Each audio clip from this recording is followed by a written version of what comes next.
Hola, mi nombre es Paula Cajares y lo que voy a decir es como mis pensamientos respecto a lo que está sucediendo en los Estados Unidos en este momento. Yo llegué aquí desde el 91, desde el 1991, y yo he visto diferentes oficinas en la ciudad de Nueva York que han, de alcaldías, muchísimas. Llegué creo que cuando estaba Dinkins, yo sobreviví Giuliani. Y me recuerdo mucho porque fue la oficina de Michael Bloomberg. Me recuerdo mucho porque durante la época de Michael Bloomberg era cuando yo ya estaba instituida trabajando, tenía mis hijos ya, y ese señor, las decisiones que hizo en ese momento para la ciudad de Nueva York no fueron favorables para muchas personas. Entonces, él es como un corderito disfrazado, no, él es como un lobo disfrazado de cordero. Él le vendió a todos los New Yorkers porque el que se estaba lanzando en esa época en la alcaldía era Ferrer. Creo que era Ferrer, bueno, un candidato, no me acuerdo cómo se llamaba él. Alto, el boricua. Y entonces el mismo cuento que le está echando a la gente, que él es el único que puede resolver este problema, que él es el único que puede derrocar a Trump, que este y que el otro, fue el mismo cuento que le echó a los neoyorquinos en esa época. Que después del 9/11 yo soy el único porque Nueva York necesita hacer dinero, yo soy billonario, y Nueva York necesita eso, necesita un alcalde fuerte, que bla, bla, bla, esto y que lo otro. Entonces la gente se dejó llenar de ese cuento, ¿no? Y votaron por él. Yo no voté por ese señor, yo voté por el otro. ¿Y qué pasó? Pues comenzaron los recortes. Yo me acuerdo que después del 9/11 comenzaron a abrirse una serie de exámenes en la ciudad para darle oportunidad a las personas. Bueno, los exámenes de policía y eso de cosa de law enforcement siempre estaba abierto, pero abrieron otros. Yo me recuerdo muy bien cuando empezó él. Y entonces eso, abrieron un poco de exámenes y un poco de gente tomó diversos exámenes. Y eso fue como en el 2008, algo así, que yo tomé esos exámenes, algo así más o menos. Entonces yo tomo los exámenes y todo eso.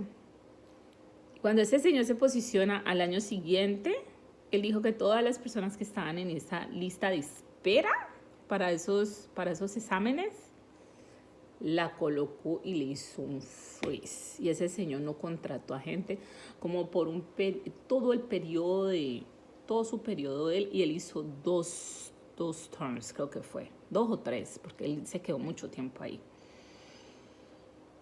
Entonces, durante ese periodo, casi una década, él hizo un freeze de que no se podía contratar ningún trabajador de la ciudad.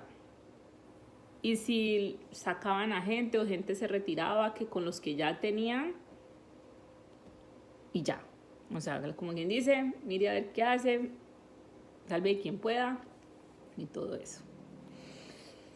Después, yo estaba trabajando en esa época para los programas que se llaman ahora Early Learn, pero en esa época le decían ACS Funded Daycares, le decían así. Entonces yo recuerdo que yo tenía mi trabajo fijo, tenía mi plan de pensión, tenía días de enfermedad personales, tenía mi unión, o sea, yo estaba bien en esa época. Entonces, pero yo era una de las nuevas, Entonces él comenzó a hacerle la guerra a los daycares funded by the city. Él comenzó a hacerle la guerra a esos daycares. Y le dio hasta que cerró cientos de daycares en la ciudad de Nueva York, haciéndole la guerra a los pobres. Entonces, que usted no tiene tantos niños, entonces cierre este salón, cierre el otro, eche tantas personas, Entonces, las uniones, si hacen un budget cut y tienen que reducir personal, ellos ahí sí ya no te pueden ayudar. Por mucho que tú estés pagando los union dues y todo ese cuento, por mucho que tú hagas eso, no te pueden ayudar porque hay un budget cut. Entonces, ¿de dónde van a sacar para pagarte a ti? Pues no se puede. Entonces comenzaron a sacar la gente que tenía menos años en el daycare. Entonces, una de esas era yo. Entonces, me sacaron a mí y fueron sacando así personas, ¿no? O sea, él hizo una guerra de daycare, una cosa impresionante. Y lo que pasó fue que las comunidades que tenían esos daycares, él se las dio a las personas judías, ¿cierto? De él, para que las administraran, porque supuestamente las otras personas no estaban haciendo su trabajo según él, ¿no? Entonces, ¿qué ocurrió después de que él dejó a toda su gente puesta ahí? Porque él, oh my God, la guerra que le hizo a Naija fue horrible. Él hizo una guerra a Naija, una cosa impresionante. Él vendió edificios de Naija. Los vendió y se los vendió a los judíos. Y esos edificios ahora, unos son para la renta y otros los convirtieron en condominios para venderlos. ¿Ok? No se olviden de las cosas que ese señor ha hecho.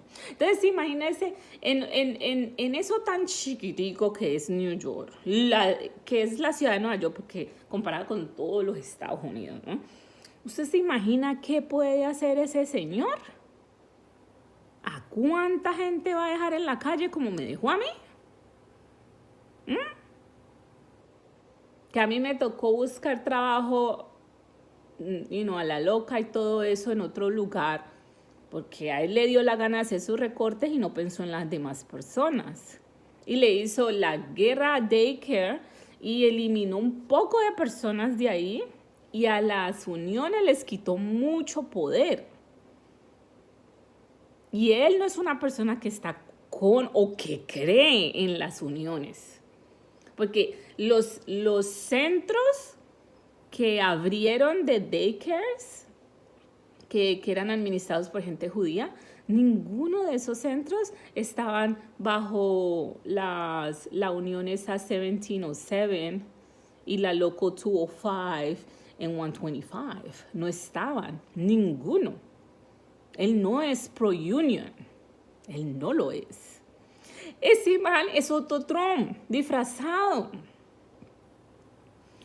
¿Cómo así que era republicano y ahora es demócrata? ¿Qué mierda es esa? O sea, por Dios, perdónenme la expresión. Pero ese tipo no puede quedar siendo el nominado. No puede. No lo vayan a permitir. No se dejen engañar. Ese tipo le hizo la guerra a todas las uniones aquí en Nueva York. Cuando yo vivía en Nueva York, porque yo ahora vivo en Los Póconos, pero... Y él es una de las personas y las razones por qué yo vine acá a Los Póconos. Porque él dereguló, o sea, lo de las rentas, todo el mundo le decía, hay que regular las rentas. Nunca hizo nada. Nunca hizo nada. Los trabajos le puso ese freeze y no hasta que llegó Mayor de Blasio, que a mí me llamaron de uno de esos exámenes que yo había aplicado desde la época cuando él empezó el mandato. O sea, casi una década yo tuve que esperar, casi. 8 años casi. Porque él le había puesto un freeze al hiring. Se lo había puesto. Él se lo puso y él no contrató muchas personas y echó demasiadas personas durante la época de su mandato. Ese no tiene ninguna diferencia a Trump. No se dejen engañar de ese tipo. No, ese man no es nada bueno. No, que porque millas. No. Entonces él convenció a los neoyorquinos diciéndole que él no iba a cobrar sueldo, que él nada más recibiera $1 como significativo, que no sé qué, que bla, bla, bla. Él arregló a toda su gente y él mismo también, él utilizó la alcaldía para beneficio de él. Él lo hizo. Él lo hizo. Él lo hizo. Listen, people, to do this very short, you know, I just want to share my experience with my Bloomberg. My Bloomberg has not been good for New York City during his reign because he had a reign. He was a dictator. Let me tell you something. The way things went in New York when he was in power during his, when he was the mayor of New York, did not benefit anyone. He was elected under that same shit that he's going right now, saying that I'm the best candidate. I'm what's best for you. No one could fix this but me. He's going under that shit the same way he did it with New York. So please, people, don't fall for that. And as an ex-New Yorker, because now I live in the Poconos, everybody knows that. As an ex-New Yorker, he's one of the reasons why I'm here. He's one of the reasons that they blaming de Blasio for a lot of shit that he did. Like neglecting Niger. Neglecting the boilers. Like he didn't change the boilers. And then that went all the way to de Blasio. And now de Blasio is being blamed for his mistakes. But then people forget that shit. And then now they're blaming de Blasio, which that's not fair. But anyway, that's another topic. When he was in town, I was like a really New Yorker person. I was not even thinking like moving here. I was working in a fully city-funded daycare. He started the war on daycare. Like, oh, we're not going to pay for your rent anymore. We will pay a percentage and then you pay another percentage. Oh, if you don't have... let's say the classroom was 25 kids for the 4-year-olds. If you don't have a full classroom with 25 children in it, then you got to close that classroom, fire the 3 teachers that are in charge of that classroom, roll them up into another classroom, like put them together, and fire the other teachers. That happened to me. To this individual here. The daycare didn't have, that. So then the kids will move up and then put together. So then they'll fire like the newest teacher and then they'll leave these kids like that. Remember, people, remember that. Don't forget what he did. Don't forget what he did to New York. Don't forget. So then they will come and say, and then you say, oh, but I'm part of the union. Why you getting rid of me? Oh, no. The union will say to you, no, if the budget cuts come up and they say they can't pay you a salary, sorry, but we can't help you. And I'm like, what? So I lost my job because of Bloomberg during that time. I remember 2011, I joined the unemployment line, like many people joined the unemployment line during that era. Okay? I remember that the people that were in charge of those daycares in those communities were taken and given into Jewish administrators, right? So then let me tell you something, segregation was thanks to Bloomberg, because they will come up with this thing saying that, oh, we had the Jewish classroom and the regular classroom. And I'm like, what? What? Jewish classroom? Oh, because they eat kosher and this and that and blah, blah, blah. And I'm like saying to myself, this is not right. Because the Constitution says that you can't segregate, period. If you're teaching religion to kids with taxpayers' money, because that's our money, is wrong. They were doing their Jewish religions in those daycares, teaching these kids all those things about Jewish whatever, segregating kids, the Jews here and the blacks and Latinos and whites and some, in the other side. When they play in the playground, they couldn't play together. And ACS saw that shit and started closing those daycares because they violate the constitutional right of children and they were segregated. Bloomberg was for segregation in New York City because he allowed that shit to happen. And it did happen a long time until people started realizing, wait a minute, this is not right. What the heck? And then they were saying, okay, so you're segregating these kids because they eat kosher, this and that, but why would the black kids eat kosher food if they're not fucking Jewish?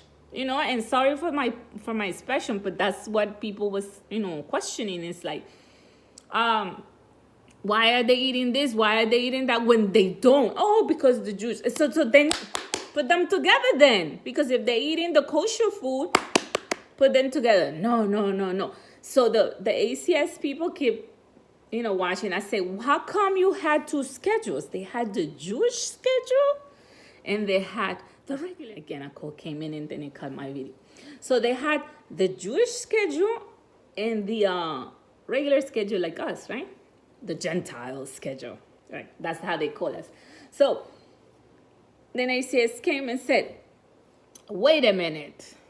You can't have two schedules like that. You see, either or this is discrimination. Because how come you're giving the Jewish teachers their holidays, their everything, and then the other teachers, the regular Gentile teachers, whatever you want to call it, they have, no. You either choose the Jewish or the Gentile. So they say, okay. And they started every time.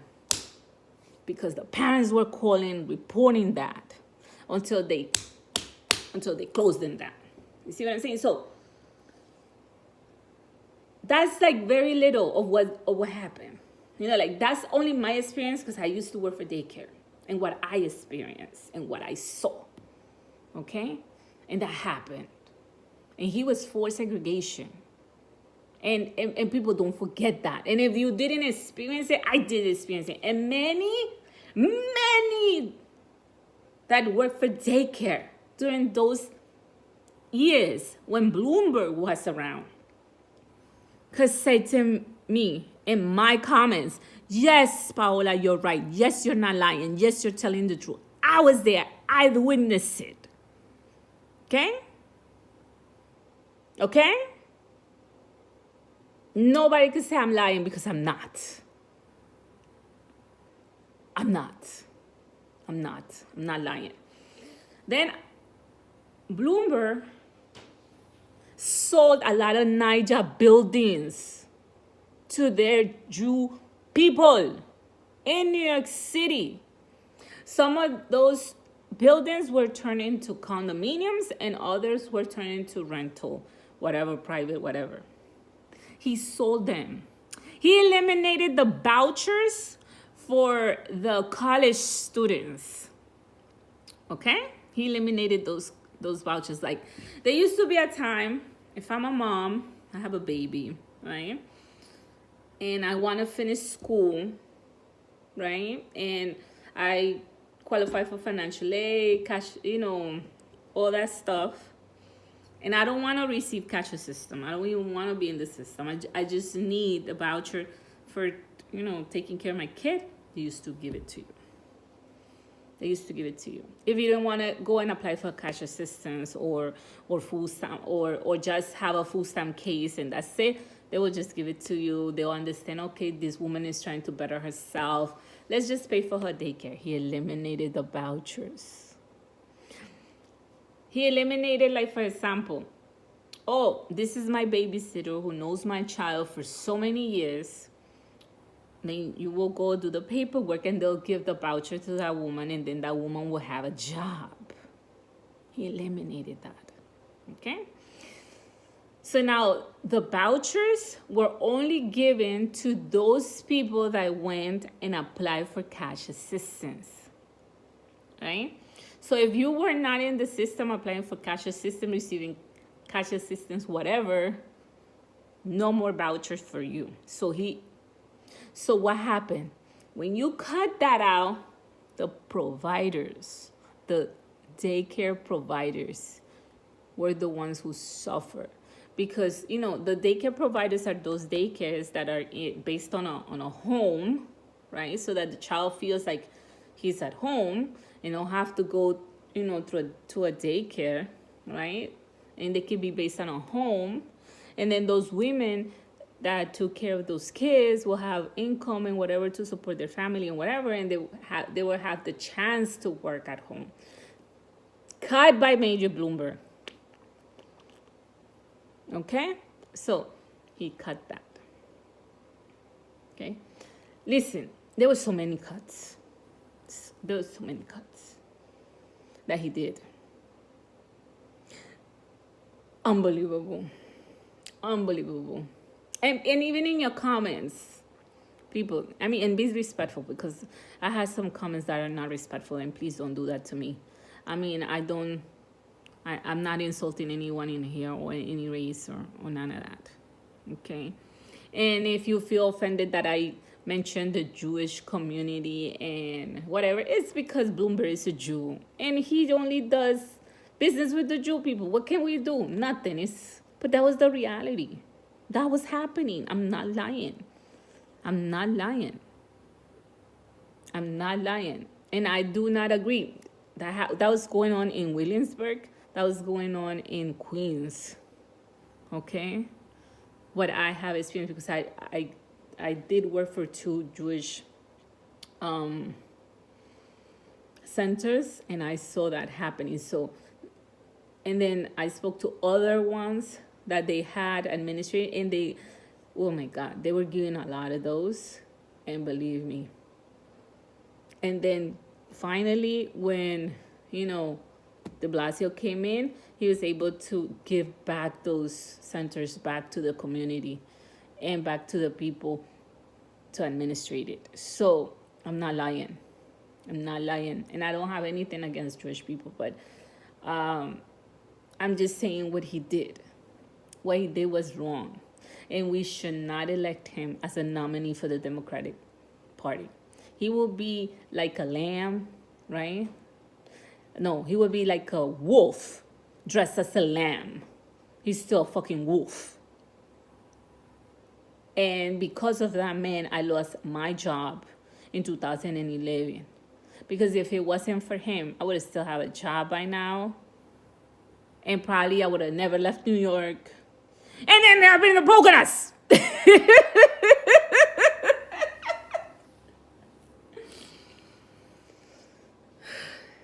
Jesus. I'm telling you. People don't fall for Bloomberg. People do not vote for Bloomberg. Por favor, no vayan a hacer ese error otra vez. Acuérdense lo que él hizo en Nueva York. Y él aprobó ese stop and freeze, le hizo mucha guerra a las comunidades, a las minorías. Remember the stop and freeze and all the power he gave to the police, just like Giuliani did and all that stuff? Don't forget that, people. And he made a war also amongst communities and things like that. Please, people, don't fall for him again. Do not fall for him. He's not gonna have my vote. I'm telling you, he never did. But still, New Yorkers elected him. Okay, he's not gonna have my vote. I guarantee you that. But the majority is what counts in a democracy. Okay.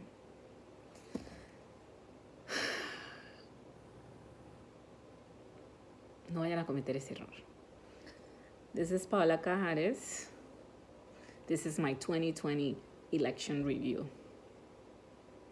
Listen to me. Listen to my experience. And listen to every people's experience. Don't listen to the commentators, the political commentators that they're always saying the same bullshit all over again. No, listen to people that had experience. Those people that are running for president right now. Because I don't know what they have done in their, little states or whatever, those Congress people, and what good or bad they have done. Honestly, in all honesty, none of the Democratic leaders have convinced this woman to really say, shit, I want to vote for this one. Oh my God, I love this one. Yes, this person has his thing together. None of them has really convinced me that, wow, there's no one in the middle. But Bloomberg could look and seem to you people as that person in the middle that a lot of people are looking for. That is dangerous. Oh my gosh. If you allow Bloomberg to be your next United States president, help us, God. Because cuts will be coming. He loves cuts. Cuts, cuts, cuts. Cut, cut, cut, cut. And he hates unions. Be careful, people. Be careful.